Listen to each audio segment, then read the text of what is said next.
Welcome, everyone. Welcome to Dangerous Thoughts on Unsafe Space. I'm Carter Laren. Uh, Fire up your keyboards, pour yourself some scotch, whatever you do. Uh, we are in for a doozy tonight. It is, October 20th, Wednesday, October 20th. While we're waiting for some people to stream in, I will point out the obvious. Yes, we're waiting for a baby. No, that baby does not seem to be particularly interested in our schedule. So here we sit. I will shout out and thank Brian. I don't want to say his last name because I don't think he uses his full name in the credits, but he's one of our supporters. He just sent us one of these these little bibs, future entrepreneur. My wife and I thought that was pretty good considering, he only watches the show, and I don't know how often we talk about it, but my wife and I are both lifetime entrepreneurs. That's all we ever do. So, yeah. The baby cannot type yet. No, cannot type yet, Judson. But soon. We're going to have a conversation after the birth because there seems to be a deplorable lack of interest in punctuality. But, I'll save that for another one. In for a doozy, I better deliver if I make such a boast. Well, a doozy is not necessarily good. It just could be like a big giant turd. So anyway, I don't think it'll be a turd. I think it'll be good. I'm particularly interested in this, and I will say I'm really enjoying these conversations because they're helping me clarify. Once you have to articulate something, it helps you really clarify your thoughts. Anyway, as we're waiting for people to come in, I will remind you we have a new policy at Unsafe Space. The subscribe button is mandatory, so you are required to subscribe. And if you don't subscribe, you are literally killing Grandma. So don't forget to do that. Also, we are streaming right now on YouTube, but as always, we're on unsafespace.com. Please go there first. That's usually the place to go. The only problem with it is you can't do super chats from unsafespace.com yet. But we're also on Utreon and Odyssey. If you want to do super chats, yeah, go to YouTube. We do appreciate super chats, so if that's your thing, go do that. But we are also on Utreon and Odyssey, and hopefully we'll get some alternate chat stuff going so that we can be a little bit more robust. But regardless of where we get banned or when we get suspended, or sometimes Susan suspends our channel from YouTube for a period, we're always on unsafespace.com, so that's the place to go. Thank you to everyone who already is there and supports the show and likes our content, and all the financial supporters. So I appreciate that, and everyone who buys merch. So all that stuff helps us keep this thing going. All right. No, it's not a beer.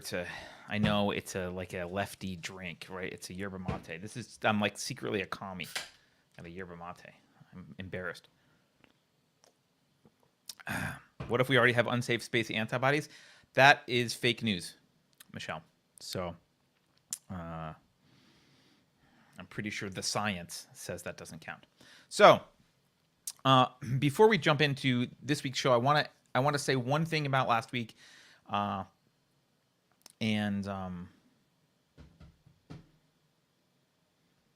it's just because I'm a stickler for completeness. One thing last week's show, we talked about what's so great about Western civilization, and I went through a whole process. I'm not going to go into that again. You can go watch it. But one thing I forgot to add, there's an important point I forgot to add, and I wrote it in a comment that's pinned under the show. I'm just going to read that comment right now and leave it, and we'll go on. It says, one more point I forgot to add regarding the identification of essential values. After finding differentiators exemplified by your best example country, for example, the United States, you can then select a small group of similar countries, maybe others you considered as potential best examples, and repeat the process, asking yourself, what are some common founding values among this group of countries that are different compared to all other countries in the world throughout all of history? This can be expanded outward with larger groups centered around that concept of best until you finally get to the other question that I mentioned, which is what values do all successful cultures have? So sorry for getting to mention that intermediate step there. I skipped over that intermediate step, and for completeness, I want to throw it out there. If you're actually studying and thinking about this stuff, or planning your giant magnum opus about how I'm wrong, you will need to address that point as well. So, what's next? Unsafe boosters? Yeah, Flyboy. Well, look, it's 2 weeks to flatten. It's 2 weeks to flatten our subscriber curve. Actually, we're not trying to flatten it, so it's kind of opposite. It's 2 weeks to bring the subscriber curve up, but once it's to a level that's the correct level and the reasonable level that science says it should be at, then obviously this will be all taken care of.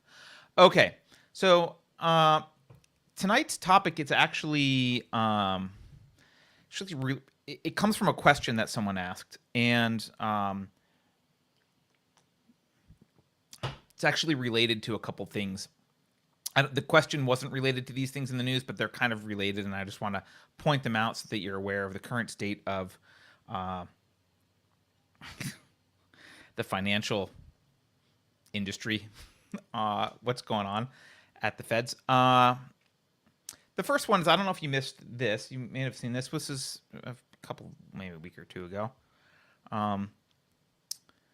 Remember when the government was worried about the debt ceiling and we, needed to pass some legislation to allow us to borrow more money from your great-grandchildren? Well, there was a solution that was waiting in the wings, which wasn't talked about a lot, but the Treasury was like, well, guys, the Treasury Secretary was like, we could just print a platinum coin that says it's $1 trillion value. That's a solution. And they were ready to go. There's this, I'm not going to read this article, it doesn't matter, but the U.S. Mint said, hey, look, we already have blank stock of Platinum Eagle. All we got to do is change the numbers.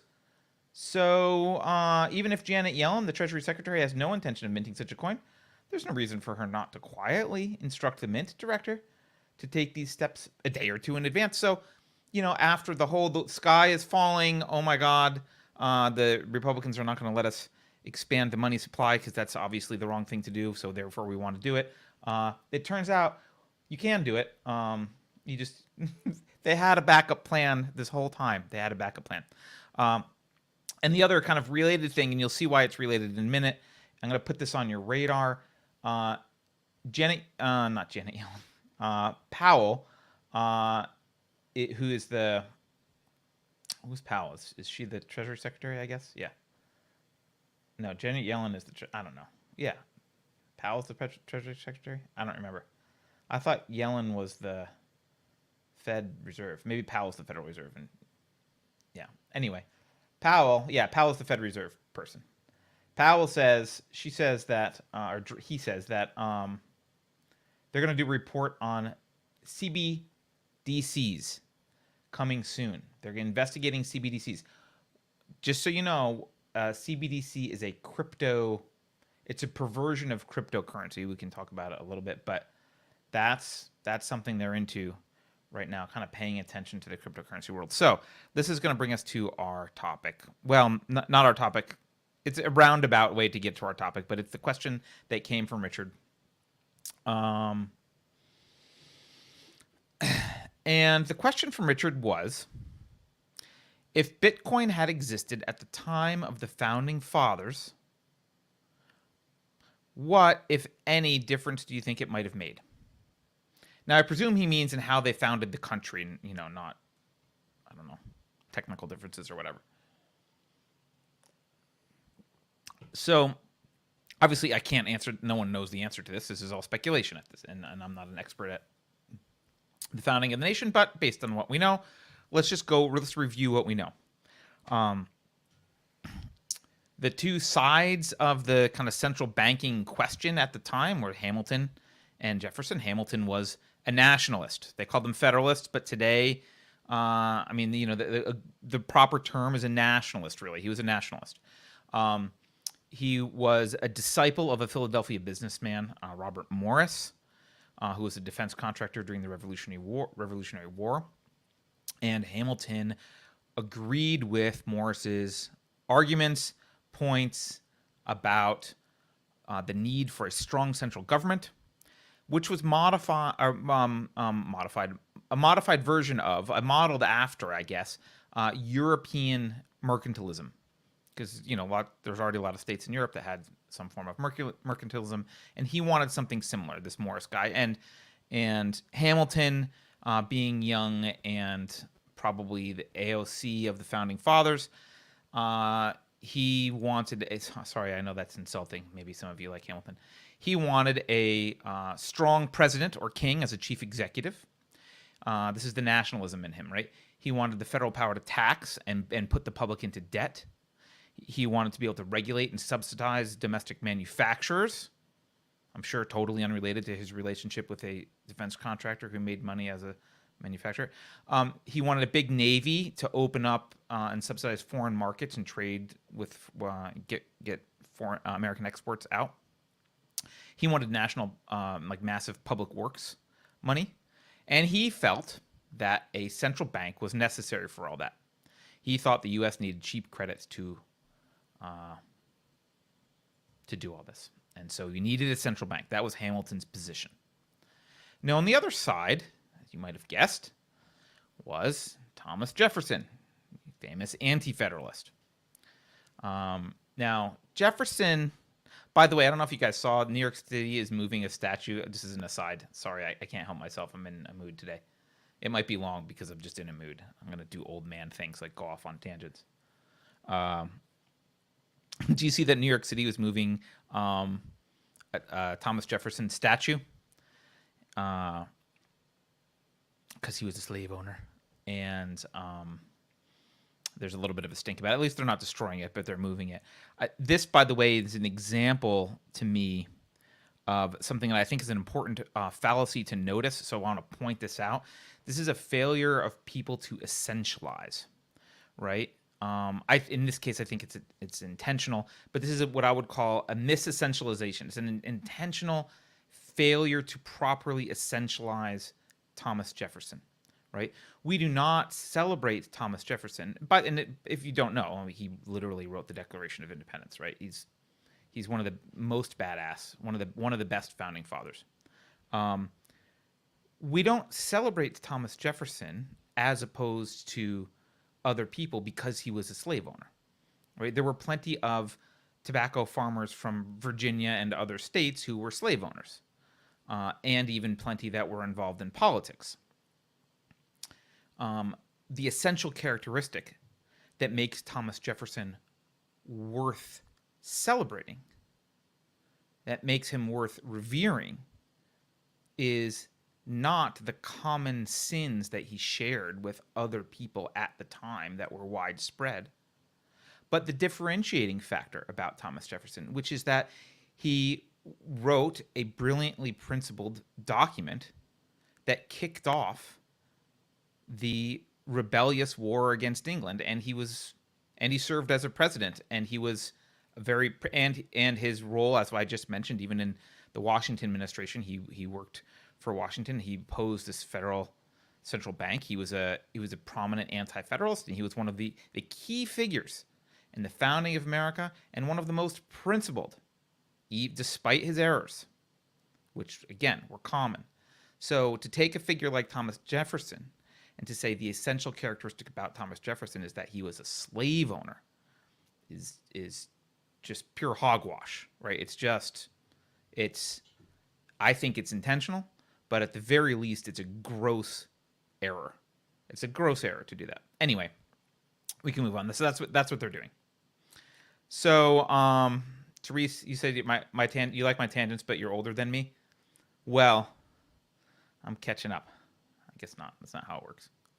All right. Some days I just feel older than others, Therese. So here's Hamilton at the time, at the founding, making all these arguments, pushing for a central bank.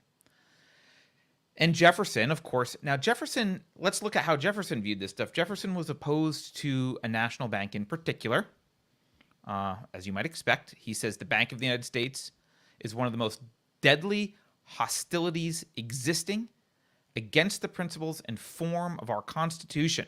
He argued vehemently that a central bank, a Bank of the United States, was unconstitutional. He said there's no place in the Constitution that grants the power for the government to have a central bank. Therefore, it's unconstitutional. Now, again, Jefferson, in my view, was not necessarily perfect. He also, I think, he had an uh, irrational skepticism of banking in general, not just central banking. Like there's a few quotes we can say. One is he says, "I sincerely believe that banking establishments," he's not saying public, banking establishments are more dangerous than standing armies, and that the principle of spending money to be paid by posterity under the name of funding is but swindling futurity on a large scale." It's a beautiful quote, and it's important quote to understand there is danger in borrowing against the future. Certainly, now when he says swindling futurity, I guess if you're thinking future generations, it's kind of that necessarily implies some sort of public debt. In which case, this statement would be about public banking or national banking and not private banks. In which case, I would support it even more. Not really clear what he meant there, but he also just didn't like the idea of credit as such, and I think there's reasons to have some skepticism of credit. Certainly, we are in a country in which Americans live way too much on credit, and it's massively dangerous. And we've sold our souls and our futures, and he's right about that. However, credit is also how you can't build modern functioning industrial society without credit. You need lines of credit to increase manufacturing. You need to borrow money to start businesses. Like that's just credit is extremely important. It's how people who don't already have $1 billion start a company. So, but he didn't like it. He didn't like credit generally. He says, I own it to be my opinion that good will arise from the destruction of our credit. I see nothing else which can restrain our disposition to luxury and to the change of those manners which alone can preserve republican government. Now, again, if he's talking about public credit, like then I would agree with him. But then he kind of goes on and talks about people's psychological problems with credit, and I think he's right. That is a psychological danger. But I would say he probably was a little bit more anti-banking generally, but definitely had the anti-national bank thing going on. So, what happened in this argument? Well, Hamilton won the argument. Washington signed the law to establish the first national bank. Hamilton won the argument by citing Article 1, Section 8 of the Constitution and said, well, there are implied powers here. He's the guy who opened up that wedge into the Constitution. Well, there's a bunch of implied powers. It doesn't say we can do this, but it says we can do reasonable stuff or whatever it says necessary to function. Therefore, boom, everything fits through that door. And Washington was, wrongly persuaded by this. Now, look, eventually that bank's charter expired. There's kind of a tumultuous relationship with central banks, and it kind of several aborted attempts and variations over the years until the Federal Reserve was founded in 1913. So let's get back to the Bitcoin question. Bitcoin, for those of you who don't understand it too much, I'm not going to get into Bitcoin technically, but it's decentralized. There's no central control over Bitcoin. And it can't issue new currency arbitrarily. It's limited. There's only ever going to be 21 million Bitcoins in the world, minus the stuff I lost on a USB drive years ago, and I'm sure other people, right? So there's only 21 million Bitcoins in the world. That's it. There only ever will be. We haven't mined all of them yet. We were close, so I think we have a couple million to go. So that's it. You can't just, and there's no central control. And since it's a digital economy, I think Bitcoin kind of implies all the Bitcoin derivatives like Ethereum and that kind of stuff. So you're going to end up with things that maybe Jefferson is skeptical of. You're going to end up with derivatives like NFTs and simple debt and even really cool things like digital autonomous organizations. You're going to end up with all this kind of stuff, some of which I imagine Jefferson would be a little skeeved by, but none of this under government control. That's what Bitcoin would be. So what if Bitcoin existed at the time? Well, Jefferson certainly liked the idea of keeping the power of currency out of the hands of the government. So I think he would have been into Bitcoin in that sense. He probably would have been skeptical, like I said, about the derivatives. And he was generally nervous about currency speculation, so he would probably not be one of the people jumping in saying, like, let's all invest. And, Bitcoin's volatility would probably give him a heart attack. Because he didn't even like currency speculation. So He'd be probably nervous about that, but he would certainly have preferred it to the central bank. He might actually even have argued. I don't know. I can't tell because I'm not a Jefferson expert, but he might actually even have tried to argue for some type of regulation, maybe not federal, maybe even just principles that he was arguing for that people should use to self-regulate or state governments. But he definitely had ideas about how banks should be run. He thought bank directors should be rotated frequently and that kind of stuff. So he might have been, he might have had his qualms. That said, if Bitcoin existed at the time, some of his skepticism about the derivatives of currency may he may have been able to be talked out of, because you can see, firsthand some of the benefits. So, all right. So Hamilton, what would Hamilton have thought of Bitcoin? Well, clearly he would have hated Bitcoin, right? No government control. They can't print money. He probably would have liked that you can track transactions in Bitcoin. He probably would have liked the secure ledger. And he probably would have wanted extensive government regulation so that the government get the maximum use out of it and do all that stuff. So the question of what would have happened, well, I'm not trying to be a cynic, but I think Hamilton's implied powers argument would have still been successful. I think Hamilton would have used Bitcoin as an inspiration to create a government-controlled digital currency. He would have said, well, the implied powers give us the flexibility to create this. It's trackable. And I think that's the direction he would have gone. If he wasn't successful with the implied powers argument, or he wasn't successful kind of usurping Bitcoin, I'll say, like if he wasn't successful in like taking it over and making it trackable and blah, blah, blah, he still would have, I think he would create a new one. I think he would just have he would have been on the side of the people who want the CBDC, right? The central bank digital currencies, which is not cryptocurrency. It's more, Edward Snowden calls it crypto-fascist currency, which I agree with that characterization of it, right? It's the kind of currency where instead of being decentralized, it's like China has done this, other countries have started to do this. It's the currency of a surveillance state. Instead of being decentralized, the government's literally involved in every transaction. So you don't hold the coin.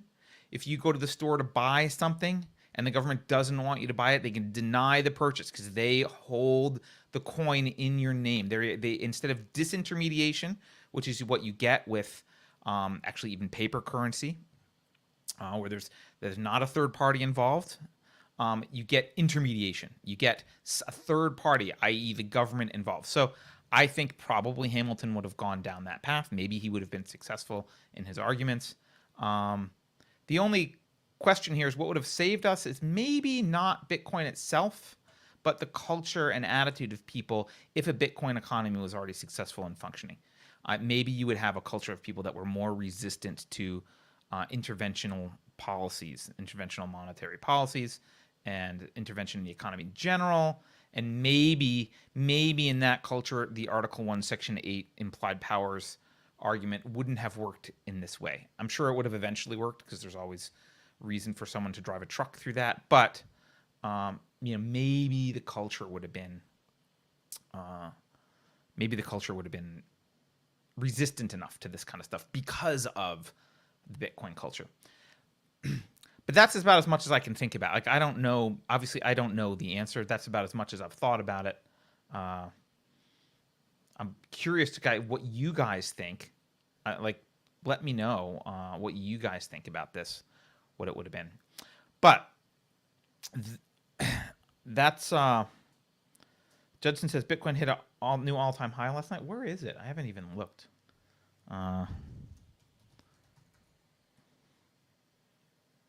It's 65 now. Wow.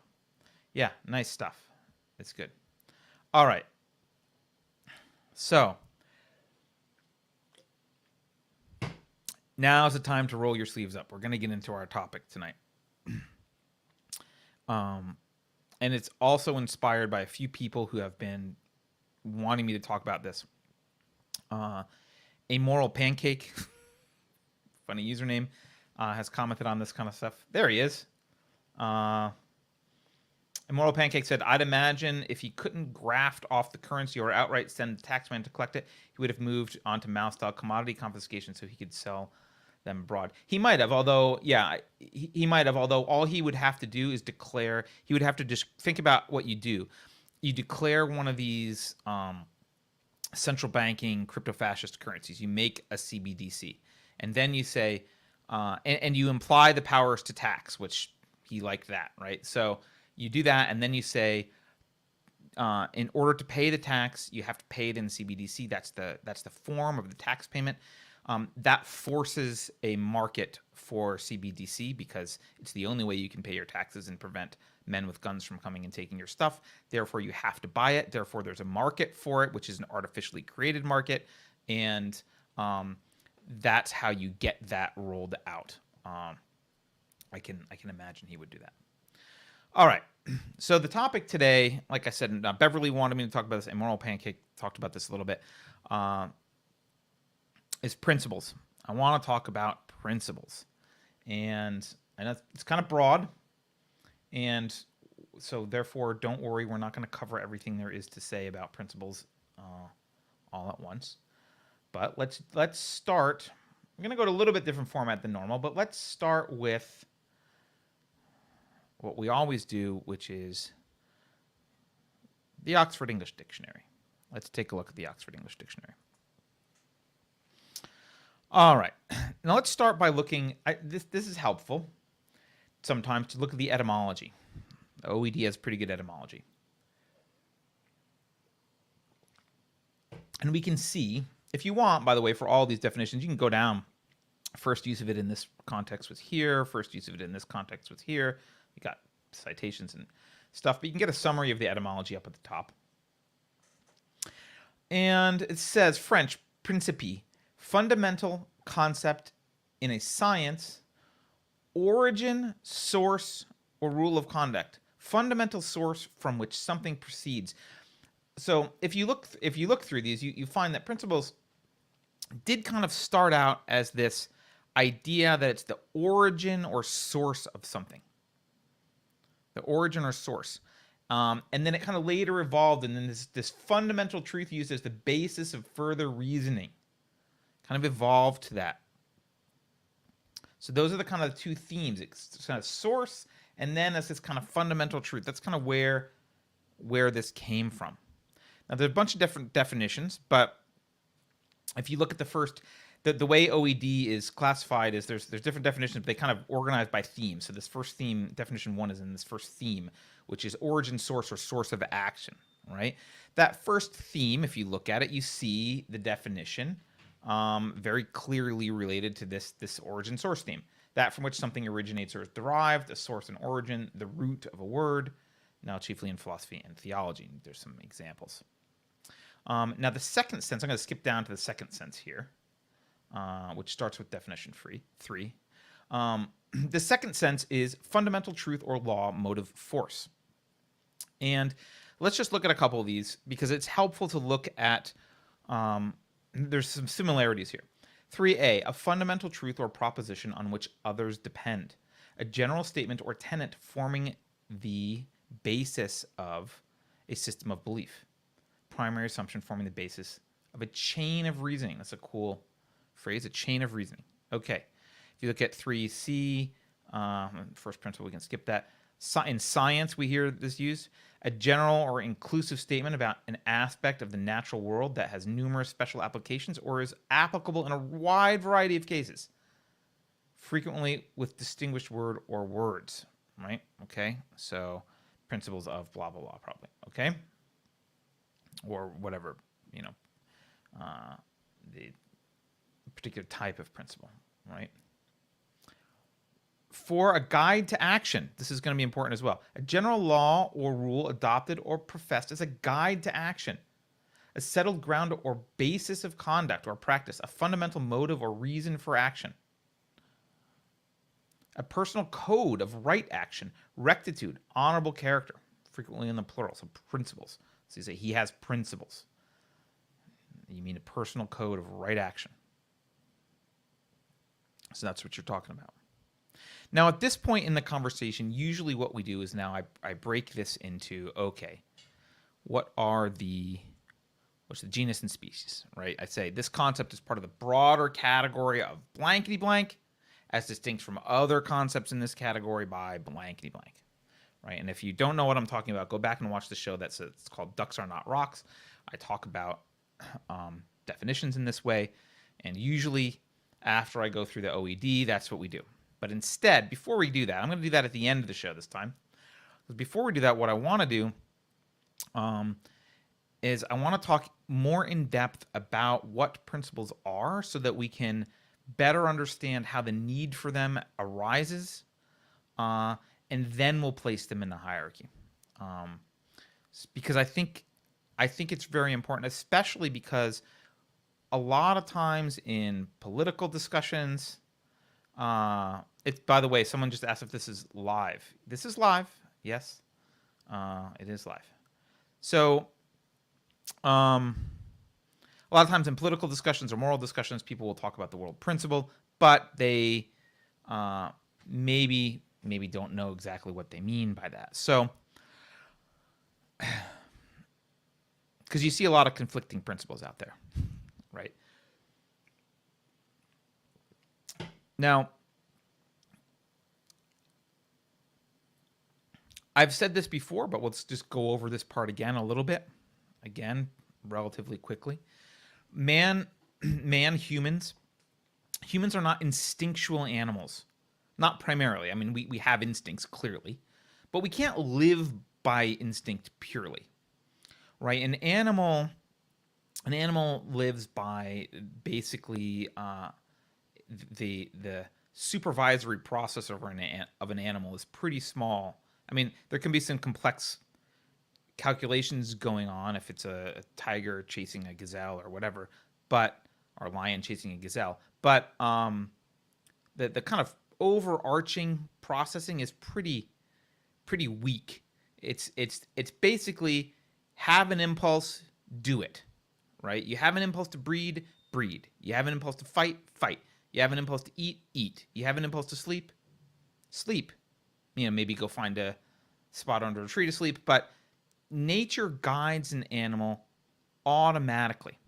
The animal can't act against its nature.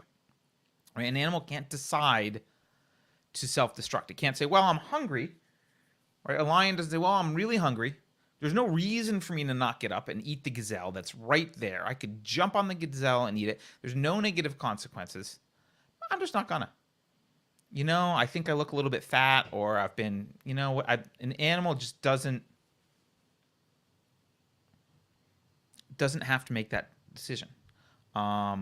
Similarly, the gazelle doesn't say, well, I'm being chased by a lion. I'm, not today. I'm just going to get eaten. Animals don't wake up in the morning to plan their days. I function automatically. I think people usually casually say they function for their own survival. That's sort of true. I think in the technical biological sense, they're an organized functional DNA propagation machine, right? If you read The Selfish Gene, you understand a little bit more about how genetics play a role, and the lion's goal is really to propagate his genes. Not conscious goal, but he's a gene propagation factory. And sometimes there will be what appears to be altruistic behavior in the animal kingdom, but it always end results in a greater probability of the propagation of the genes of the species, and particularly the genes closest to that animals. So animals can operate on this preconceptual, rudimentary concept kind of level. Maybe, just women at the moment, they have nothing, they don't have to plan their day. Ross says his ex-wife's cat plans to murder him. And with exception of cats, clearly, Ross, they do plan evil for decades. Okay. So, but humans, animals, humans can act against their nature, right? Animals Right. So Judson, by the way, is saying there might be some kind of proto-consciousness in smart animals. That's why I said a rudimentary concept level instead of pre-concept. Like maybe you could argue there's some kind of rudimentary, but but it is automatic, nevertheless. Right. There's not planning. They don't wake up and plan their day or their year. They live by impulse. So in that respect, animals have an advantage. They don't have to bother with planning. But humans are burdened by choice. Humans are conceptual beings. Nature does not tell us automatically what we should do. If you tried to live like an animal in everything you did, you would find that it's basically impossible. And if you don't believe me, I invite you now, go strip your clothes off, go get naked. This kind of show. Go get naked. And go out into the woods and wait until you're hungry. And then, go find something to eat and catch it and eat it. And when it gets a little bit cold, find a place to sleep. Find a shelter. You might find at the end of this that you're kind of weak and slow. Your hands and feet might get cut up. You probably will get sick if you don't cook what you eat, and you don't have an intrinsic cooking instinct, so you can't just cook. You don't have an instinct to cook. You have to learn how to cook. You have to learn how to build the fire. You can't automatically build a fire. There's not a fire instinct, right? Or maybe you say, well, I'm vegan. I don't have to chase animals. I can just eat the grass. Okay, go eat plants without learning anything about biology. Go eat plants. You will probably starve, possibly poison yourself. You cannot possibly get enough calories running around foraging on plants. You could not have evolved that way. I get there's arguments for veganism that people try to make, but you couldn't have evolved running around eating random plants by instinct. It doesn't happen. You can't. You could if you were conceptual and you planned agriculture, but we're not allowed to do that right now. You're trying to live as an animal. You can't do it. Humans can't live that way. You can't live automatically. So what you have to do instead, there's a flip side to this. You're burdened by this choice, but on the flip side, you have a different primary means of survival. You have a reasoning mind. You are a conceptual being. You can use that mind to manipulate the natural world for your own benefit. So you can construct shoes, sew clothes, assemble a bow and arrow, forge a steak knife, and invent a self-lighting barbecue. You can do all of that because of your conceptual faculty. That's how you live as a human. But again, those aren't instinctual. Right? You don't just wake up one day with an instinct for thermodynamics, fluid mechanics, metallurgy, mining, electricity, and just spontaneously build a barbecue in your backyard on instinct.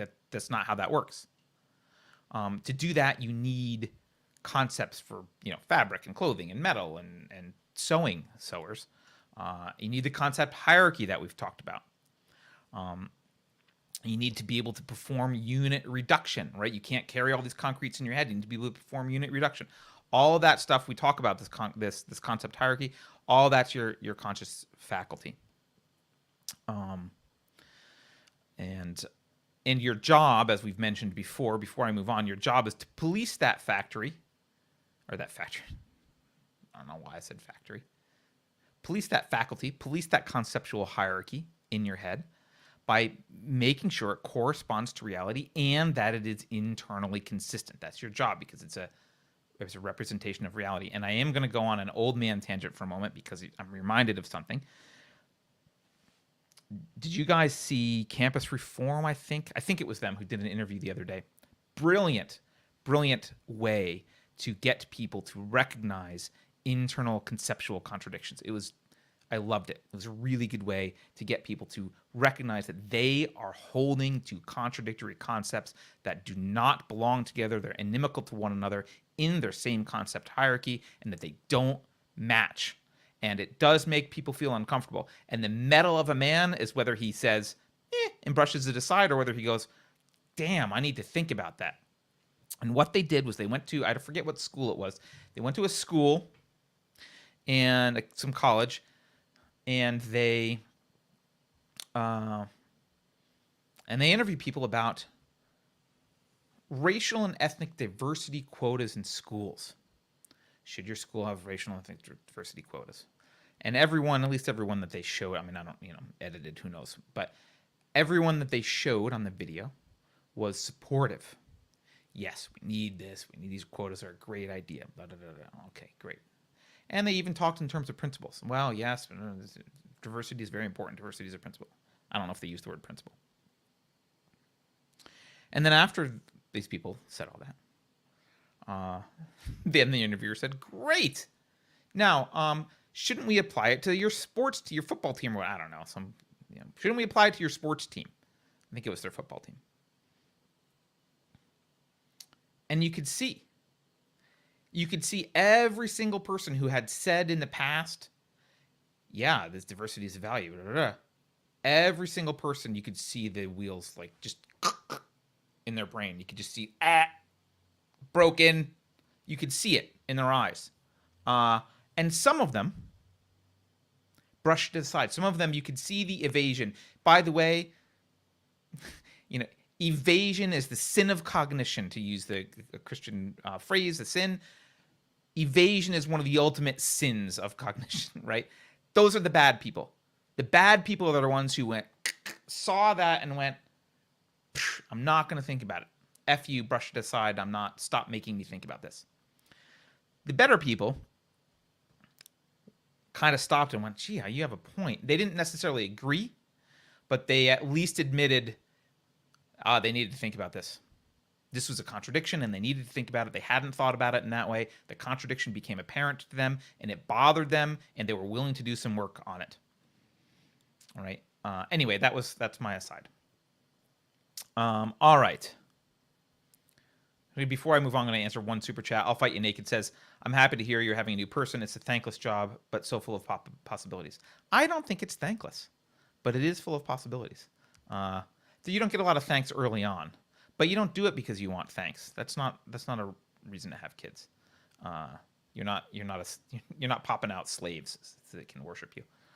And also Richard Petz just says, hi Carter, just tuned in late as usual. Shame on me. I'm watching the show from the start, but I want to say hi to you and your soon-to-be new person. Well, Richard, I'm glad you're tuning in because the Bitcoin question at the beginning was yours. So there we go. All right. So you needed this concept hierarchy. We've talked about that before. But in addition, you need a method to guide your actions. The concept hierarchy is important. Those concepts are very important. But now we need to talk about application of those concepts and how you guide your actions. And again, unlike an animal, you are burdened with this fundamental question that haunts you every moment of every day, all the time. An animal does not have this burden. You have to answer the question, what do I do right now?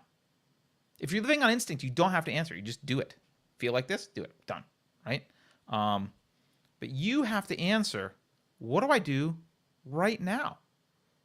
You can't live automatically. Animals aren't burdened with this.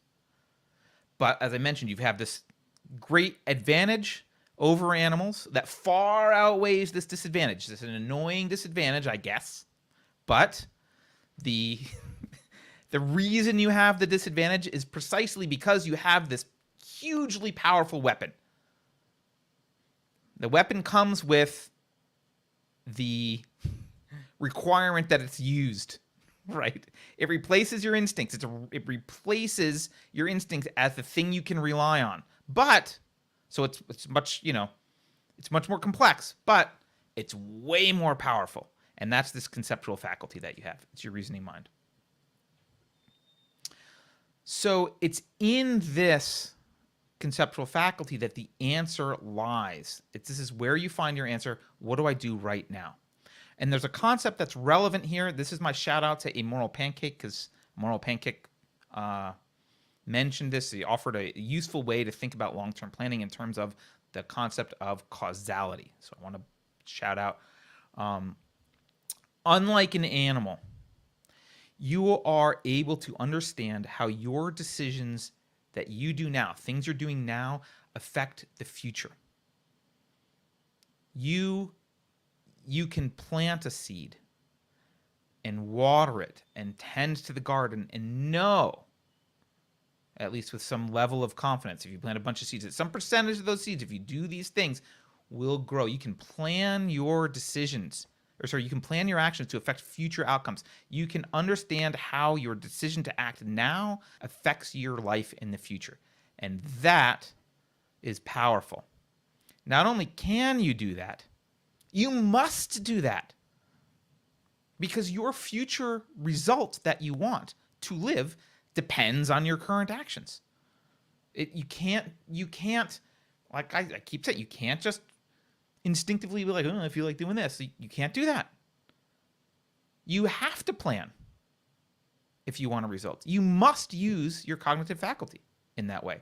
You can't just act on instinct. You have to pay attention to the future. You have no choice but to pay attention to the future. No choice. And Beverly Beverly must have showed up, because chats are now showing. Oh, there she did show up. Hi, Beverly. So the immediate question arises then. If you say, well, I have to do this. I have to make a choice about what to do now to affect the future.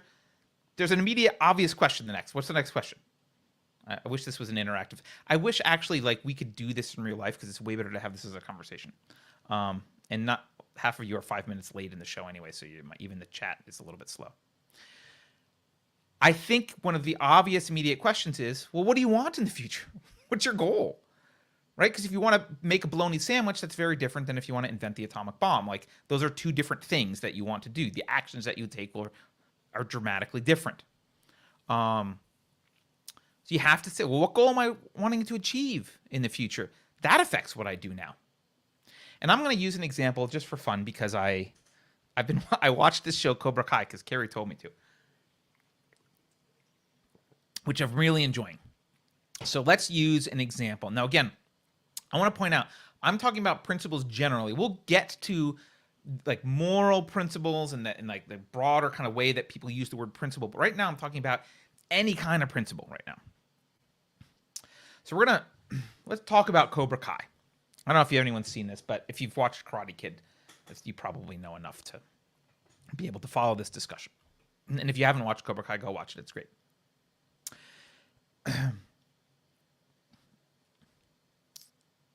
Let's say you've got a karate tournament in 3 months, and your goal is you want to win. That's your goal. You want to win your karate tournament. Okay, great. Now you know, at least in this aspect of your life, there's other aspects. You may also want to, pass your math class or whatever. But in this aspect, you've got a goal.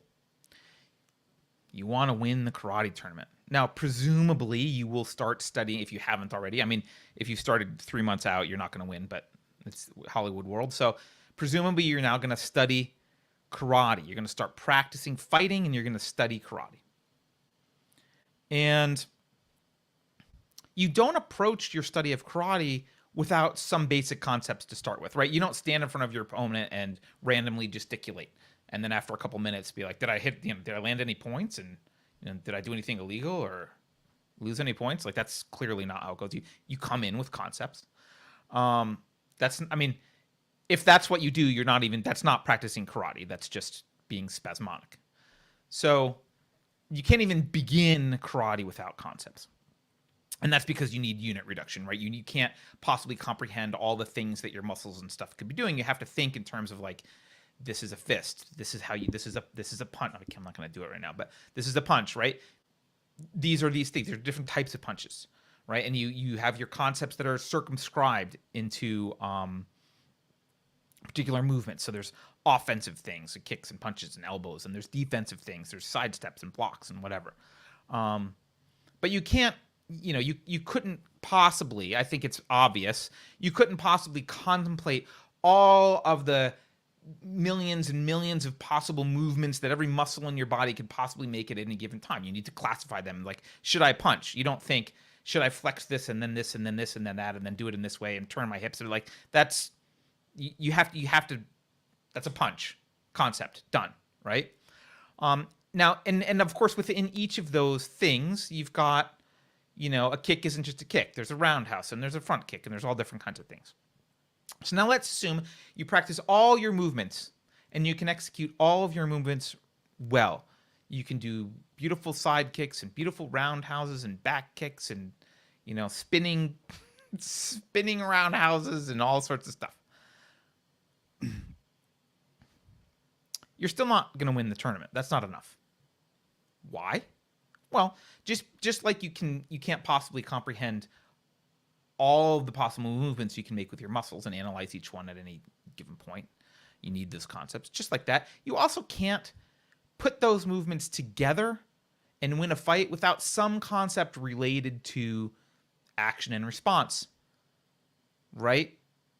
I mean, I don't know if any of you ever sparred before, but you can't just you have to have concepts of, they move this way, I do this, these are counter things, right? If you can't approach every fight as if it's a new experience, for the very first time. Or you can't be like, well, gee, my opponent's starting to pick up his left foot. I wonder what that means. Right? How would that affect my next move? Gee, how far away is he? I mean, you'll end up with a foot to the face before you even finished your partway through your analysis. You have to know these are things that happen in a fight. This is why unexpected things are very effective in fighting, right? Because they're outside of the bounds of expectation, and you haven't prepped for them. Sometimes you don't have a preconceived concept, and you don't have a response. This idea, you ever watched that Sherlock Holmes show, which I like, but I used to, and I've seen other shows do this. They do this thing where just because he's smart, he's somehow this awesome fighter, and the way they explain it is that they have these scenes where they'll stop time, right? And he'll look around at his enemies, and you'll see all this trigonometry and crap going on the screen as if he's doing the calculations, and if I do this and then do that and put you better, and it will be this complex kind of mousetrap situation of, or what a Rube Goldberg situation of I'm gonna smack the guy's hat, it's gonna fall and hit the umbrella, which will go in here and poke this guy in the eye, and it's just this kind of ridiculous calculation, and then when time resumes in the show, he just executes that, and the implication is that, he just he sees the situation for the first time, thinks through in all of its complexity, and achieves this result. And obviously that's fantasy. That's not how the real world works in any way. It's literally impossible. No one ever could do anything like that ever. It's not possible, right? You need unit reduction. You need to have principles of fighting. So you need to learn some guidelines for your actions. You need to learn some tells that a foot might be coming to your face, or some counter moves, or that kind of thing. How should I work in this situation, or whatever? Someone says that's RoboCop. It may also be Terminator, but we're not the calculating machines. We can only hold a certain number of concepts in our head at once. If you want to build a fantasy robot that can hold infinite concepts in his head at once, then sure. And you have infinite processing power, then sure. But because reality is complex, it doesn't even stop there. Even in karate, because it's about movement, you build a lot of this. A lot of this just gets built into muscle memory. But as you progress in fighting, you learn even more abstract guidelines so that you can think strategically. You got to think usually. I mean, unless you're fighting a white belt, you have to think strategically. You can't approach every fight as if it's a brand new thing that you got to invent strategy for. So you need further unit reduction and formation of concepts. Strategies for getting someone to drop their guard, strategies for tiring them out, strategies for intimidating them. I had a sensei once, I trained under a woman once, actually, who was she was probably almost 40 at the time. I was young.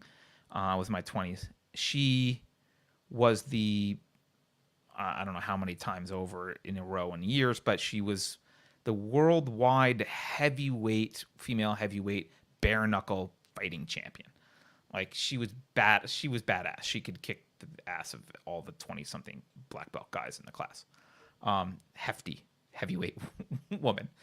And she would fuck with people's heads. One of her strategies before a fight, she would wink and blow a kiss at the person she was about to fight, just because it fucked with them, right? It was a strategy for intimidation. It was unexpected and weird. So anyway, if you study long enough, you study this sport long enough, you become an expert, you might discover or develop more fundamental basic generalizations on which other generalizations, some of these other concepts apply. And these are higher level abstractions that guide all your actions related to the subject of karate, right? Now, they might not be sufficient. They're not sufficient in and of themselves for solving a particular problem. You still need to know how to perceive the problem correctly. You still need to know how to apply the mechanics of fighting and strategy. But they do offer this overarching guide, a fundamental generalization about all your actions related to this fight, related to karate. All your actions depend on this. And in Cobra Kai, getting back to the show that I like, in Cobra Kai, those fundamental generalizations are painted on the wall of the dojo for you. They are strike first, strike hard, no mercy. Those are the principles. I'm using that word now. Those are the principles of Cobra Kai. Those are the starting points. Those are the guiding principles of Cobra Kai karate. Now, Miyagi-Do has only one principle, which is in conflict with the Cobra Kai principles, thus the drama, which is that karate is for defense only. Obviously, that's a different starting point. And there's lots of drama in the show regarding disagreement between parties over these principles. And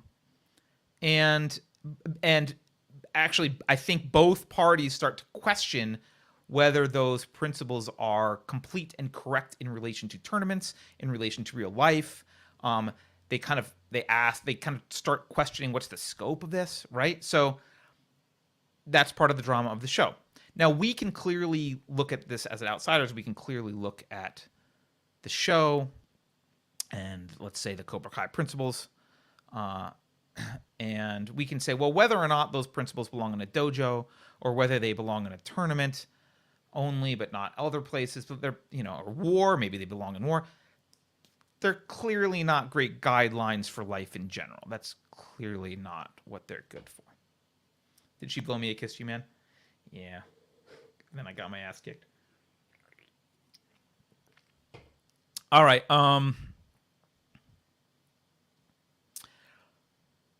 So we see that, those principles clearly wouldn't work for life in general. But all principles are some form of an integration. They're an integration of derivative generalizations into a single generalization.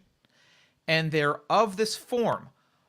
All instances of this type of choice will lead to this kind of effect. All instances of showing no mercy will lead to the victory. Okay? All principles though have a scope, which is the domain in which they apply. This is, and again, as I mentioned, in the case of Cobra Kai, two of the issues at the center of the conflict for the characters are, one is what are the proper scope of these principles, right? And then on top of that, it's, well, to what extent are they even correct in the scope? Because principles can be wrong, right? They can be wrong, in which case you're not doing karate properly, or whatever. You're not getting the result you want. Another example here, and I can't help this one. I want to talk about it really briefly because I just got my ham license, my ham radio license, and I was reminded of electrical engineering, which I don't. For those of you who don't know, I have a degree in electrical engineering and device physics, and I did some grad work in it. But that was all.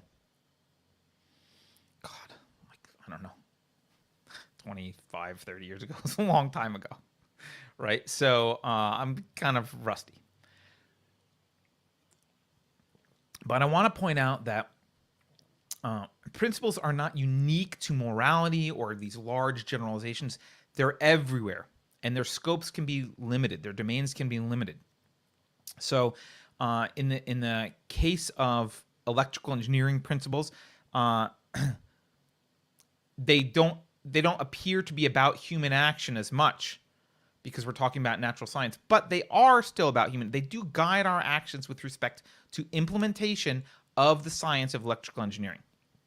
And I won't get into this too detailed, because I know people can maybe relate to karate without relating to electrical engineering. It's harder to relate to electrical engineering for some people. Judson Pinson says, I got a ham without a license. Well, that should end. I'm going to write a letter to Congress. All right. So imagine you have a circuit diagram. And the circuit diagram got a battery, a couple resistors, capacitor, inductor, maybe a transistor in it. And this is what happens in electrical engineering class. You get these for tests and whatever. And you, obviously, when you build real things in real life, there's a reason for this, because you have to do this. So you get a circuit diagram. It shows how things are connected, and you're asked to calculate things like, what's the current flowing from the drain on this MOSFET here? What's the voltage across this capacitor? That kind of stuff. It doesn't matter if you know what those terms are.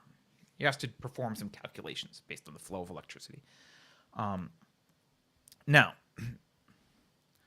if your goal was to build a circuit to pick up a local AM radio station, like God knows why you would want to listen to AM radio, but let's say you want to listen to AM radio. You're trying to build a circuit to pick up AM radio. And I plunk down in front of you, you got a box of components. There's wires of all sorts, and various capacitors and resistors and inductors and transistors and batteries and diodes and everything. All this stuff is in there. And let's assume that you already grasp the concepts. You already kind of understand. I know what resistance is. I know what resistor is. I know what a capacitor is generally. I know the values. This is measured in ohms. That's measured in farads or henries or whatever. But there are no principles of engineering, of electrical engineering. No one has come up with the principles of electrical engineering. James Clerk Maxwell's not around. Faraday's not around. Lorentz isn't around. Gauss isn't around. Granted, it's hard to have concepts for any of this stuff without those guys, but let's just say they haven't come up with the principles. Well, without those principles of electrical engineering, how do you guide your actions? How do you build a radio? What can you do? Right, there's millions of combinations of components. You could test each possible one, I guess. But that task seems pretty insurmountable, because it is. It's an insurmountable, impossible task. You could cobble together a circuit. It doesn't work. Then what do you do? How do you diagnose it? Without guiding principles, you don't even know what's wrong. What part do you fix? All right. Is it the wrong value resistor? Should the resistor even be there? Do you need a different component? Do you need an extra component? Do you have one too many components? Are they put together wrong? Right?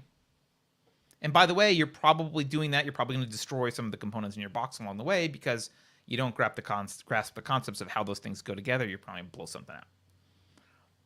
So there you are, struggling without any concepts, or without any guiding principles for electrical engineering. You understand the concepts, got all the components, fumbling around in the dark trying to cobble something together.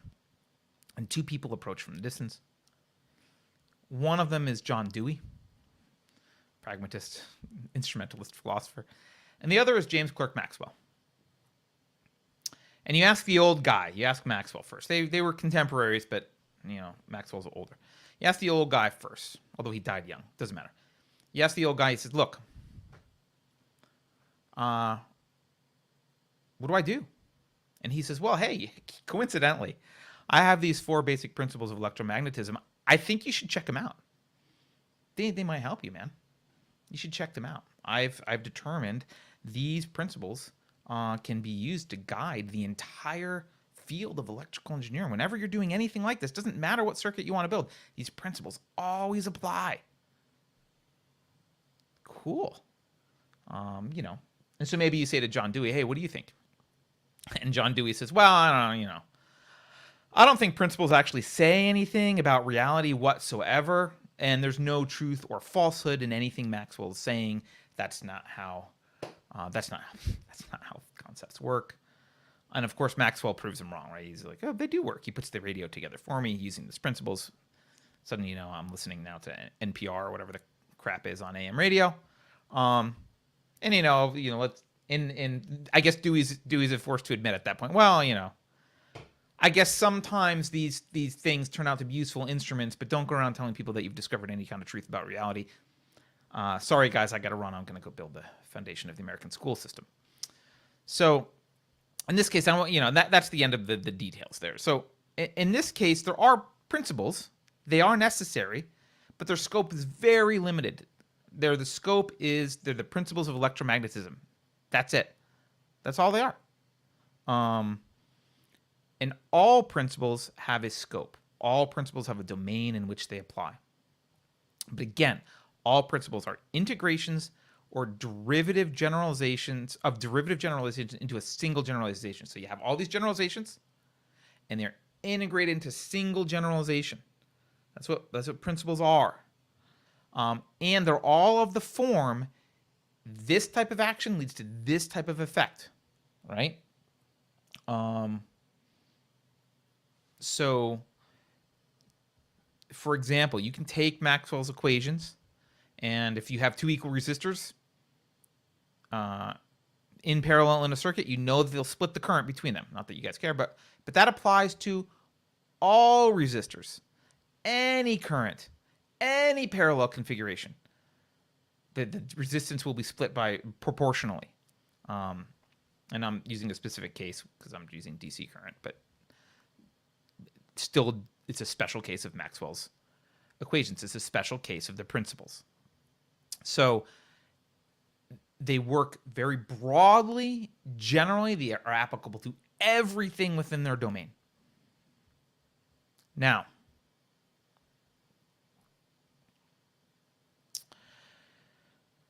let's talk about the necessity of principles generally. Now, as I mentioned, and by the way, I'm gonna start elevating it to bigger principles. I think it's clear we need principles in specific domains. Unless you guys think I need to do something else, I'm kind of paying attention to chat a little bit. So, all right, you can say the same about water plumbing.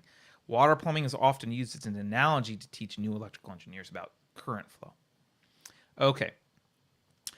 So, as I mentioned before, principles can be incorrect, right? So both Cobra Kai's principles and Miyagi-Do's principles, for example, you could misapply the scope, right? You could say, well, these principles are great for war, but actually they fail in a tournament.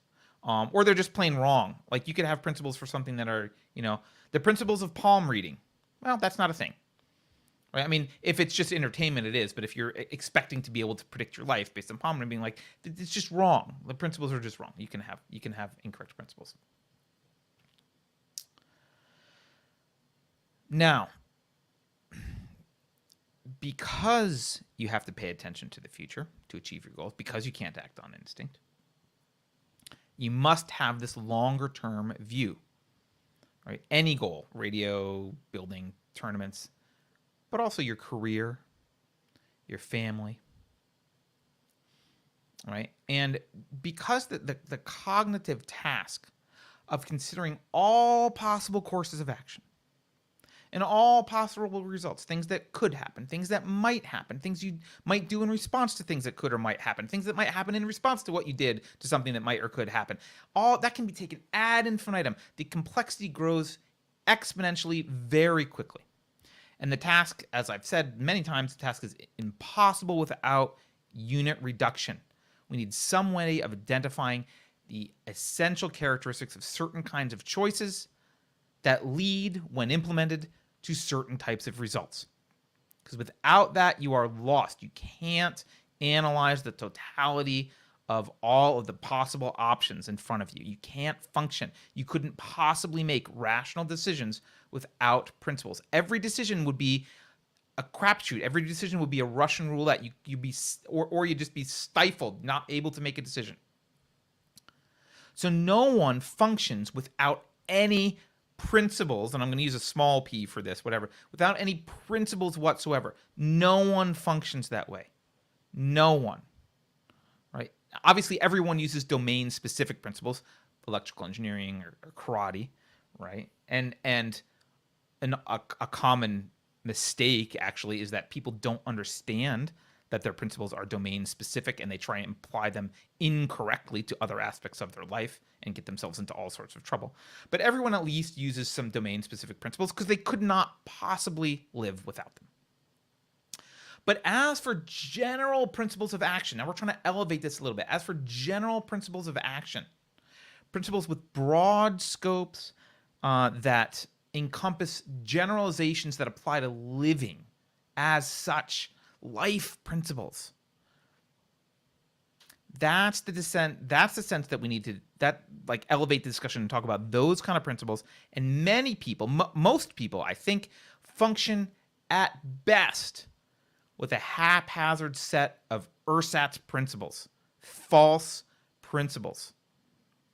Most people have a jumbled, haphazardly, unconsciously chosen set of mostly false or inappropriately applied principles that they attempt to apply to the problem of living as such.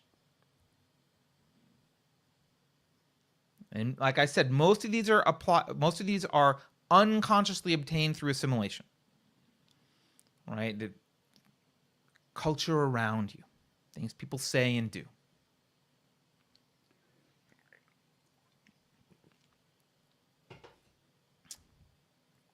Now, a lot of these are generalizations that are also either wrong or meaningless, right? And perhaps they're wrong because they were applicable in a specific context, but they don't apply generally. So take the strike first thing, literally out of a tournament and into real life, right? Now, strike first actually might be a fine principle. I don't know if it's a fundamental one, but it might actually be a fine guiding principle for winning in a karate tournament. Maybe strike first is a good idea if the context is win the karate tournament. I don't know. Maybe it's a good idea if the context is you're in a hot war already. There's contexts in which strike first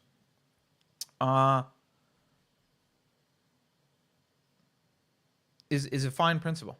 But you take that out onto the street, into real life, and you apply it literally, right? Maybe there's also metaphorical aspects of it where you could apply it to life, right? In the show, like strike first is metaphorically applied to, ask the girl out before someone else does. Maybe that can metaphorically work. I don't know.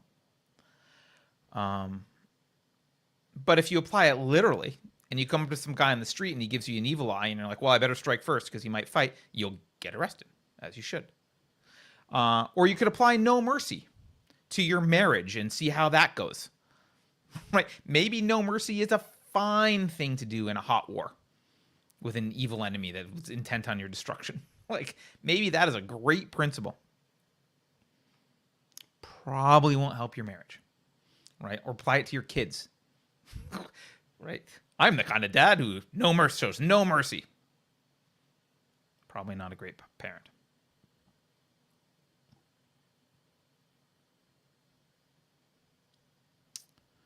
Even the principle turn the other cheek.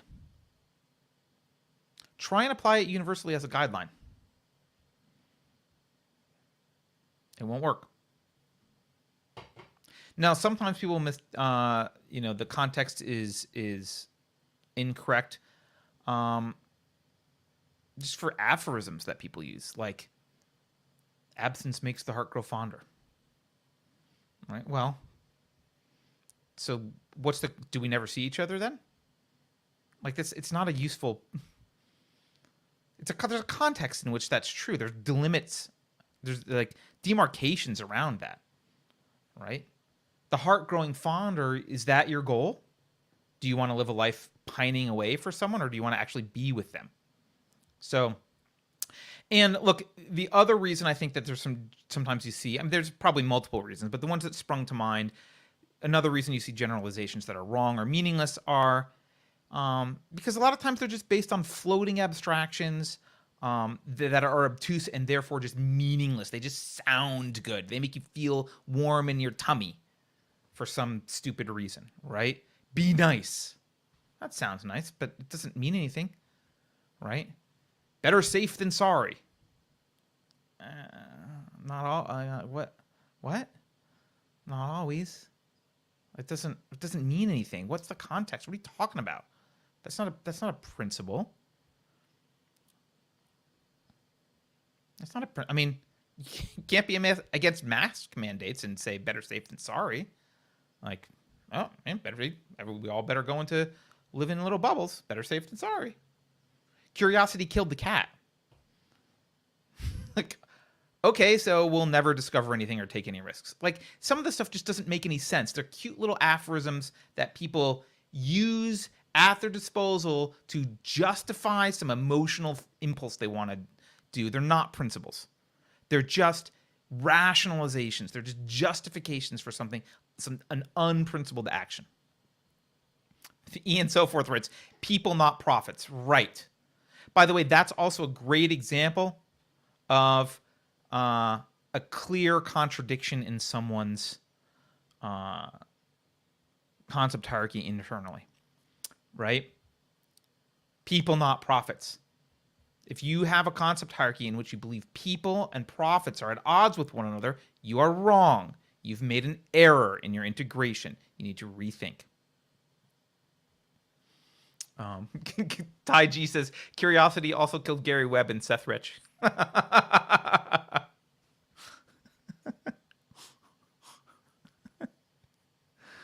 Yeah.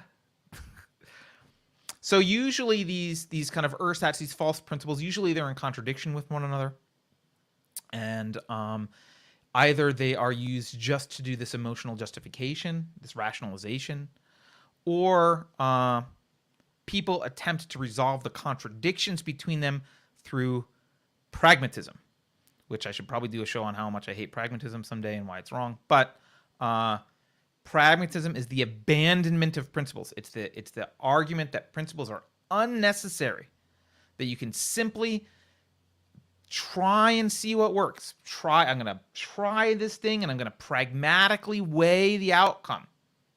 And of course, if it fails, without principles, you have no idea how to fix it. You say, well, this part over here didn't work, so I'll pragmatically try another thing. It's how we do politics today, and it's why we're in the situation we're in.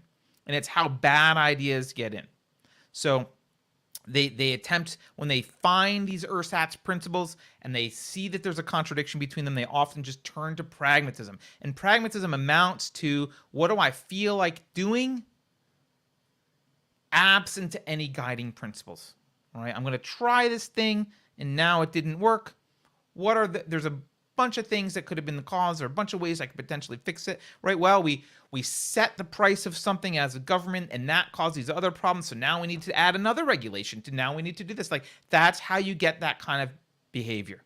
Because there was no principle at the beginning, which the principle would have been, in this context, the principle would have been, we can't set prices. Like, it's not, prices need to be free market products. So,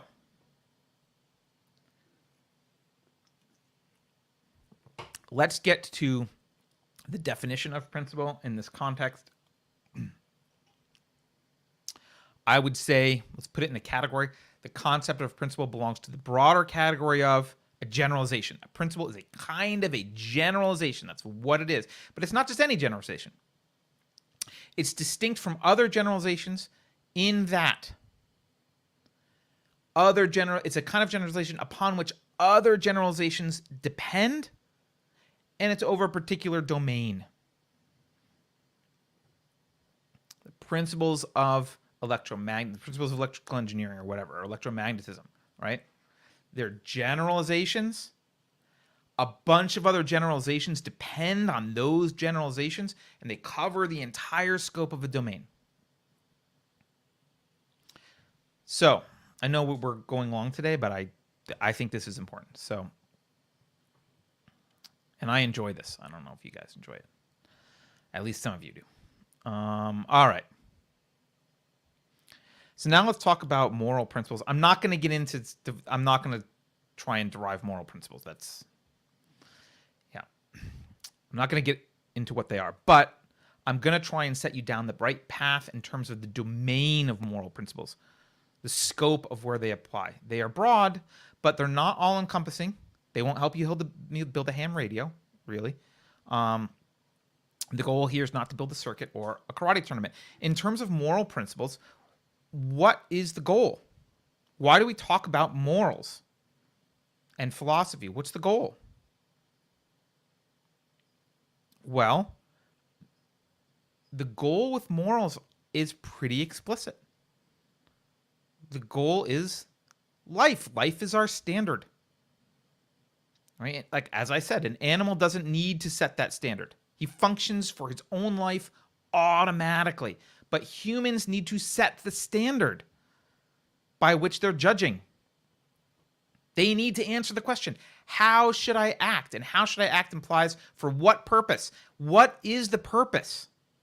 And fundamentally, the purpose is to live.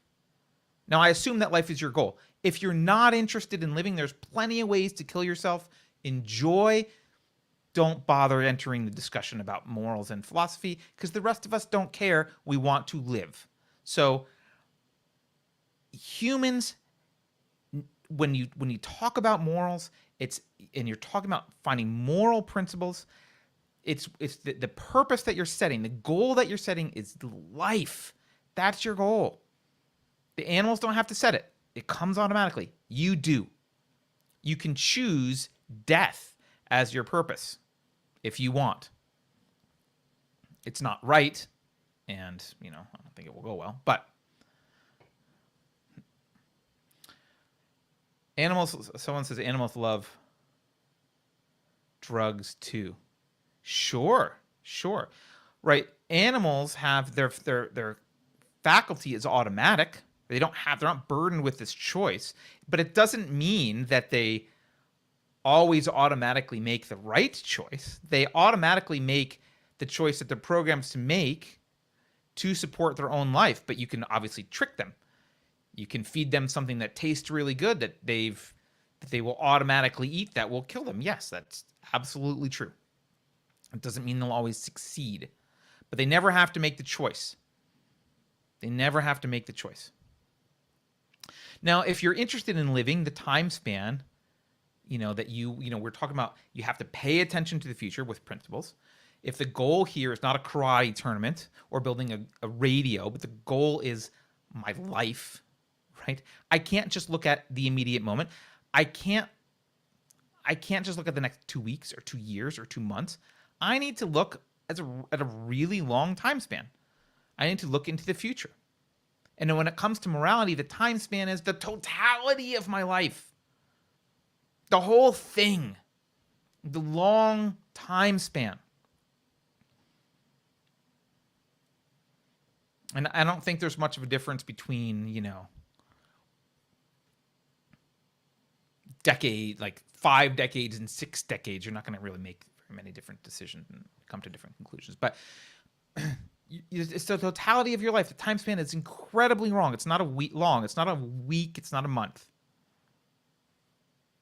So if all principles in a particular domain are, as I've said a couple times now, integrations of derivative generalizations into a single generalization, and if they're all in the form of all instances of this type of choice lead to that kind of effect, then moral principles in the domain of morality, where life is the goal, life is the standard, and the time span is the totality of your whole life, then moral principles are antecedent generalizations about what types of choices lead to life-sustaining effects. It's just my formulation that I didn't like. That sentence makes sense to me as I didn't take that from anywhere. I think it works. There are antecedent generalizations about what types of choices lead to life-sustaining effects. There's nothing magical about moral principles in the philosophic or logical sense. They're important. because they're vast and they're all encompassing. Their impact on your life is huge, right? Because the domain here isn't politics or karate or whatever, it's life. And moral principles are just a particular type of principle applied to that domain,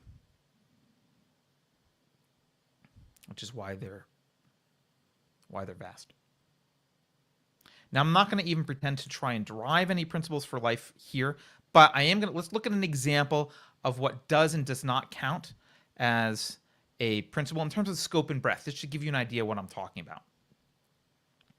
Because sometimes it's kind of difficult because they kind of lie between lower level concepts, but they're not metaphysical. They're not metaphysical assertions, right? So for an example, I eat eggs for breakfast almost every day. Sometimes I noticed that my wife, who doesn't eat eggs every day for breakfast, sometimes I notice that my wife will wake up and decide she wants to make something or eat eggs for breakfast or whatever, and she will use the last of the eggs. And I will have to deal with it. I'll have to go without or go get eggs or whatever. Now I could then say, well, I've developed a principle for life. My principle for life is always have 6 extra eggs in the house, just in case my wife uses the last of the eggs. That's my principle. Always have 6 eggs extra in the house. But of course, that's not very broad.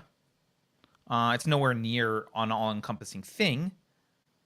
And that actually is easy to generalize because I can say, well, actually, it's not just eggs. Sometimes she drinks the last of the milk.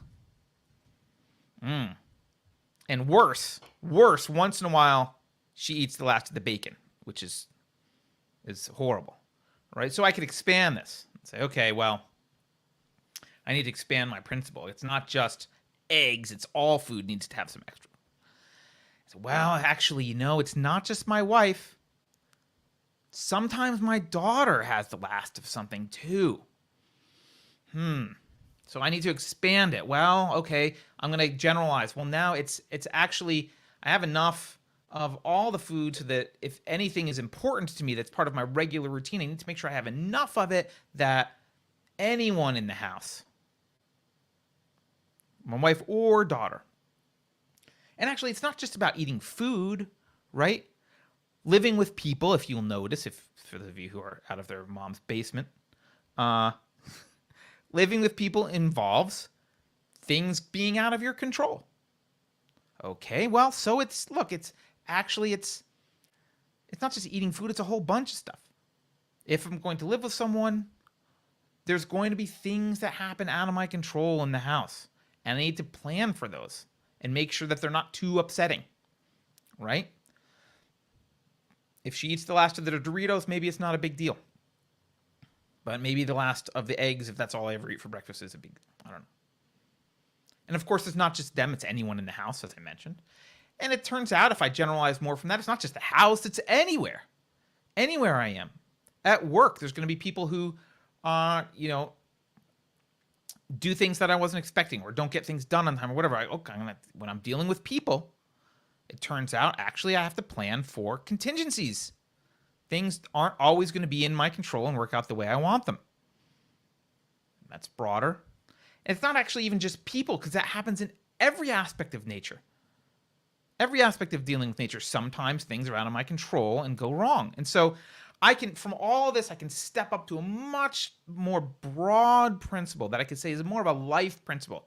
It's much closer to being a life principle, which would be something like plan for contingencies. That's a good general principle. Is it a high-level moral principle? Probably not. Can probably be subsumed by other things, but it's a nice high-level principle. Plan for contingencies. Now you're getting close to what's a principle, because that's so broad. It can plan for contingencies can mean, what if the stock market crashes? What if I get cancer? What if, you know, uh, what if the guy crosses the median and hits the car? I should put my seatbelt on. Plan for contingencies could be, what if the Texas secedes? It could be everything. It's all encompassing, and and you might add a thing, plan for contingencies when it matters to you, when it like affects an important thing. Maybe you don't want to plan for all contingencies all the time. That's exhausting. So you might scope it a little bit more and say, oh, well, these plan for contingencies in cases in where it has a large effect if something goes wrong. But you can't continue reducing it and get to metaphysics.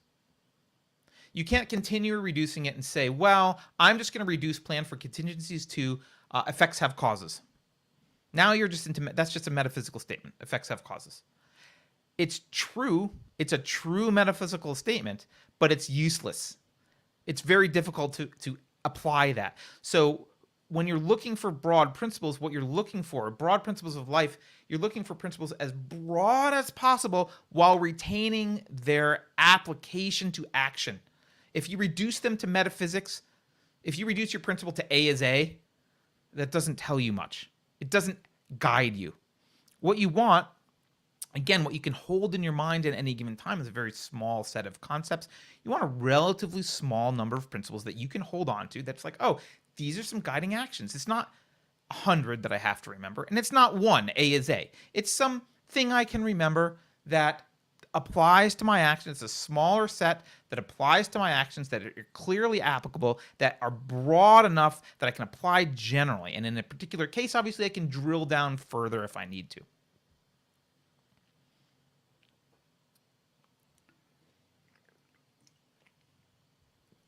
So, moral principles are these broad life principles that apply. This is just my own definition of this. Moral principles are these broad life kind of principles that apply universally to human actions as such. The actions as such. And for which the purpose is achievement of the values required by human life as such, by the nature of human life. Those are moral principles. Again, I'm not going to derive any moral principles here. But let's just take an example of one that you might come to, and let's look at it for a minute. Honesty. Honesty is one people cite a lot. And when I say honesty, I mean never attempting to gain a value through deceit. That's what I mean when I say honesty. Taiji says, is that taurine you're pounding? It is a yerba mate, which is a little bit sad. Bad meds. Yes, I made the decision to have yerba mate. I had no sleep and some other stuff. I needed some caffeine, and I did a cost-benefit analysis. Okay, so let's think of honesty as this moral principle. Now, you might arrive at honesty in a couple ways. Now, honesty needs to be properly contextualized and defined in order to kind of fully understand what I mean by never attempting to gain a value through deceit. There's more meat that needs to be on that. Let's just look at this idea broadly, and however concept you want. It doesn't matter right now. But you might come up with some sort of version of a concept of honesty as a moral principle in a couple ways. You could do it from a top-down way. You can go through metaphysics to epistemology to nature of man and get there.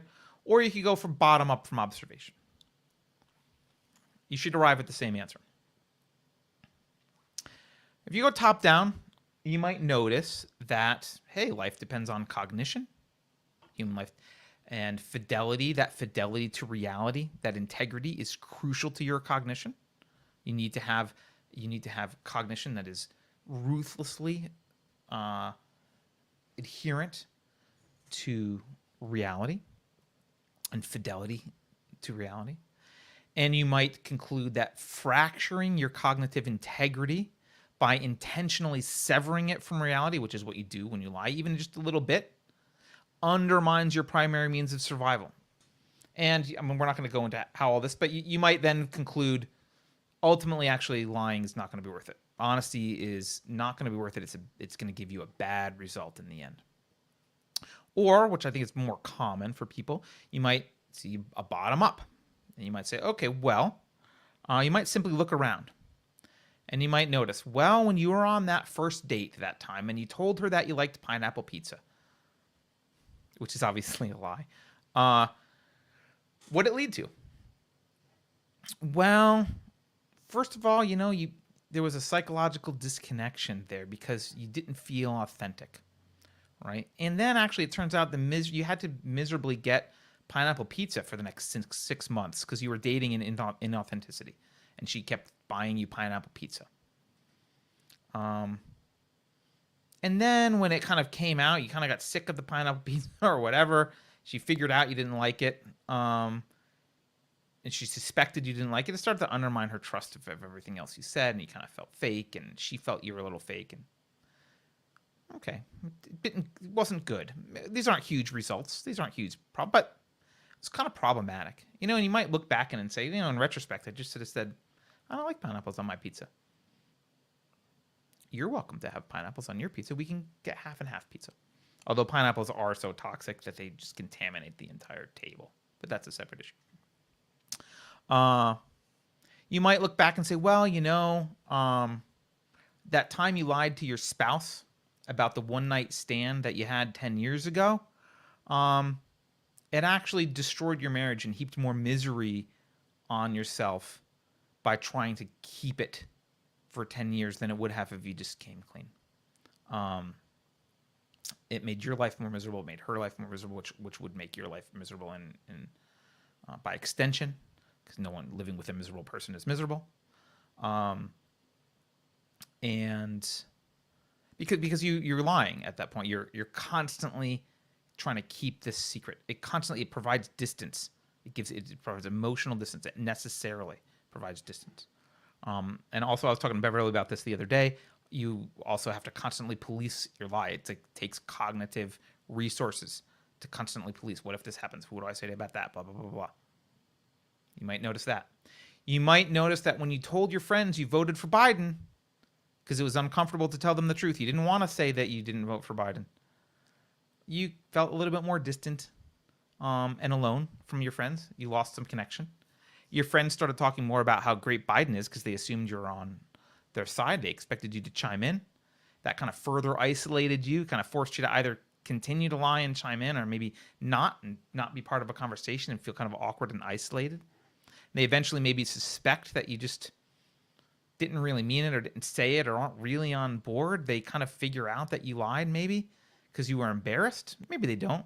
But if they figure out that you lied because you're embarrassed about your poor choice, they kind of feel reaffirmed that you voted for the other guy, but clearly you felt guilty about it, as you should, right? And you looked at a whole bunch of instances in your life, things that you've done.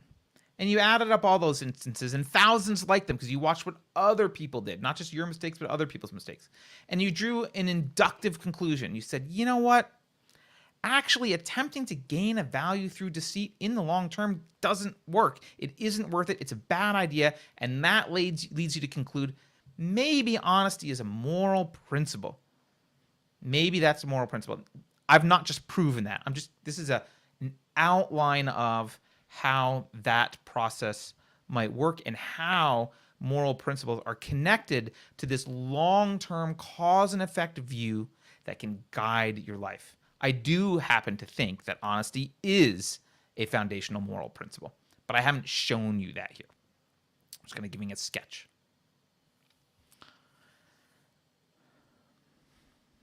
All right. So I know this has been much longer than normal, so I'm going to draw this to a close. In summary here, and if you've got questions, please throw them in chat. I've been paying attention to chat. Gina Ellis, I used to like you, but I see now that you like pineapple pizza, so I'm not sure we can hang out. Anyway, in summary here, we've identified what principles are as such, what a principle is, right? These generalizations upon which other generalizations depend, and their in this form of what sets of actions will result in this particular effect, these kinds of effects. And we've noted the need for moral principles here to guide our life long term. And just as an aside, I love my asides. Moral principles are antecedents to political principles, right? So you have no business arguing about politics if your moral principles aren't sorted out. Moral principles are antecedent before you can ask the question of how should society be structured among people? Assuming there should be a government, how should it be structured? Before you can answer that question, you have to know moral principles required for human life. You can't answer that question. You have nothing to say on the topic of interest if you can't answer the question of moral principles first. Your political opinions are irrelevant and ignorant. You need moral principles first, because the political principles that you would use depend on the moral principles that you come into the conversation with, right? Which is why if you have a conversation with the psychopathic axe murderer, you're not likely to agree on all the same political issues, unless you're a communist or something, just out to kill people. Now, anyway, we noted this need for moral principles. I'm leaving it to you guys in this extremely long show to go off and think about what those principles are. Use human life, as the standard, and I say human life, I don't mean a particular number of humans. I don't mean the majority of people in a city. I mean human life as such. What is required for human life as such? What's required to flourish and survive and thrive as a human? That's your starting point. Over the long term, that's your starting point. What guiding principles might you come up with? How would you go about finding those? What would you identify as the fundamental generalizations about what types of choices lead to life-sustaining effects? Right? That's the question. And I think that's the question that needs to be answered, and it's something that I encourage all of you to spend time thinking about. Having a list from me, just like the last show, having a list from me doesn't help you. It's just an arbitrary list. You need to have thought through this. You need to do it. Sorry, there's homework. All right. I'm taking a minute to look through chat. I don't think there's any other super chats I need to answer.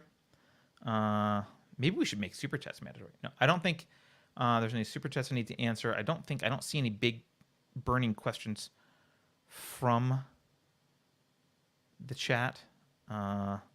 Other than apparently Beverly also likes pineapple pizza, which I knew, but kind of did the intellectual sin of evading that fact, because I generally like Beverly. Anyway, thank you for suggestions. I would like more suggestions, more feedback. People have given me stuff that they want me to talk about in future shows. Please continue to do that. There is more stuff here. This show is kind of achi-kochi. It's a little bit like this way and that way. It's a little bit, we talk about whatever every week. It's not a structured 3-year course on philosophy, right? Because I haven't structured anything like that. So we kind of talk about whatever you want to talk about, and it'll help us think about this stuff. Maybe someday we'll do something more structured, but right now it's just whatever's kind of interesting to you guys. So I do love suggestions and feedback. I do want to remind you, subscribing is mandatory. Next week I was going to bring a guest on next week. And the guest I was going to bring on was Nikki Klein, and we were going to discuss emotional biases and a variety of other topics.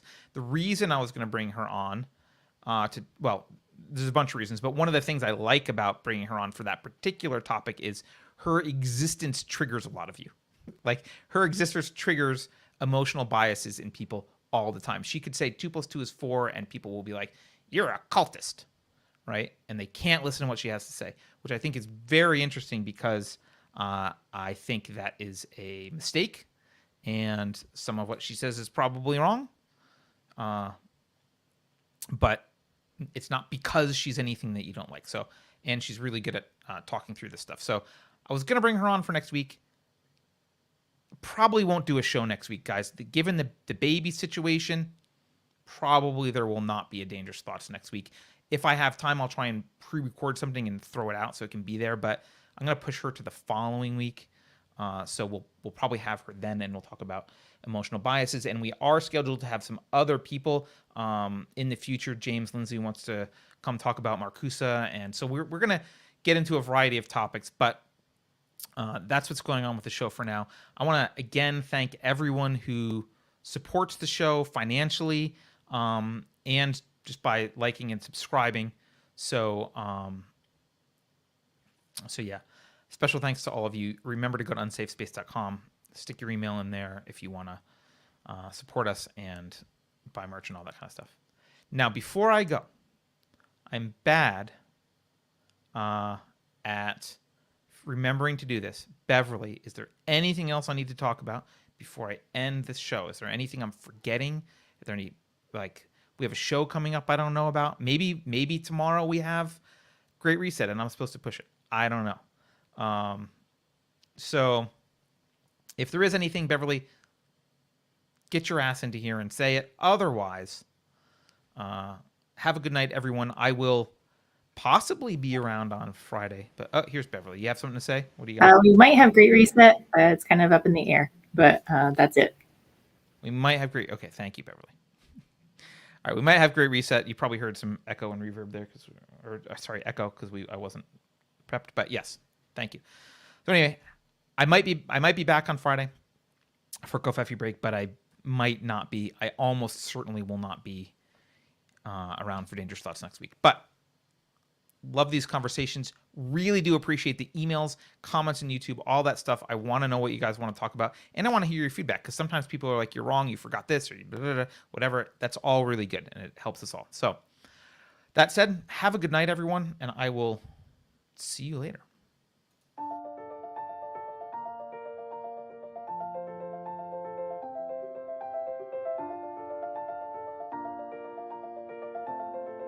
Thanks for watching. If you're new to the channel, we have a deep content library that includes interviews with everyone from Mike Cernovich to Megan Murphy, so go check it out.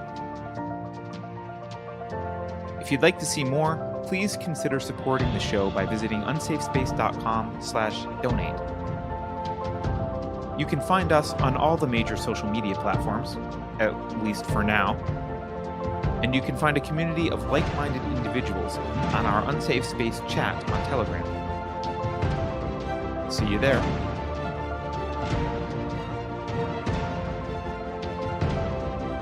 Warning. This is an unsafe space. Dangerous ideas have been detected. The content of this production has not been authorized by the Cathedral. Pay no attention to it. For your protection, the following co-conspirators have been unpersoned and scheduled for ideological vaccination. To avoid cancellation, please update your ideological contact tracing app on your smart device immediately. Here's a fun fact. Only vaccinated Black Lives Matter. If you think about it, no one should be allowed to express opinions. But don't. Think about it, I mean. That's not your job. Thinking has been scientifically proven to be less efficient than compliance. Science, scientific, and scientifically are registered trademarks of the World Economic Forum. Unauthorized use is prohibited. Computer voice courtesy. Never mind, that last line is fake news. Please disregard it and return to your safe space immediately. There will be cake.